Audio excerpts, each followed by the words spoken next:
গাজার বিভিন্ন এলাকা ছেড়ে যাচ্ছে ইসরায়েলি বাহিনী। সেসব জায়গায় ধ্বংসস্তূপ আর মরদেহের সারি। প্রতিদিন ধ্বংসস্তূপ থেকে মরদেহ বের করে আনছেন উদ্ধারকর্মীরা। যারা প্রাণে বেঁচে গেছেন তাদের থাকা খাওয়ার ব্যবস্থা নিয়ে দেখা দিয়েছে অনিশ্চয়তা।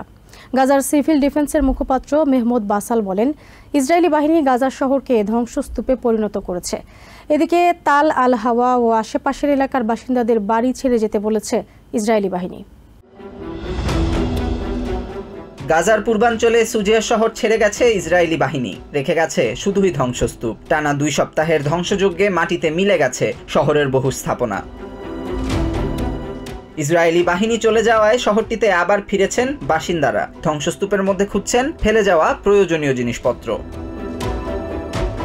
বিশ্বের সবচেয়ে বড় ধ্বংসযজ্ঞ চলছে গাজায়, জানান বিক্ষুব্ধ এক বাসিন্দা। তার মতে সৃষ্টিকর্তা সবাইকে সমানভাবে সৃষ্টি করেছেন, তাহলে তাদের বাঁচার অধিকার থাকবে না কেন? ইসরায়েলের মতে তাদের অভিযানে এ শহরে কয়েক ডজন হামাস যোদ্ধা নিহত ও বেশ কয়েকটি সুড়ঙ্গ ধ্বংস হয়েছে।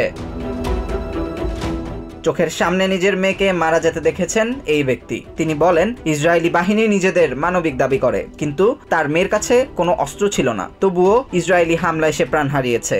কোনো আন্তর্জাতিক সংস্থা ইসরায়েলকে থামাচ্ছে না। উদ্ধারকারী সংস্থাগুলোর মতে সুজিয়া শহরের 85% স্থাপনা বসবাসের অযোগ্য। ইসরায়েলি বাহিনী ও হামাস নেতা দুপক্ষের প্রতি বাসিন্দাদের ক্ষোভ। এই ধ্বংসপ্রাপ্ত ভবনটি আগে স্কুল ছিল, এখন সম্পূর্ণ পরিত্যক্ত। হামলায় বেঁচে যাওয়া শিশুদের ভবিষ্যৎ অনিশ্চিত।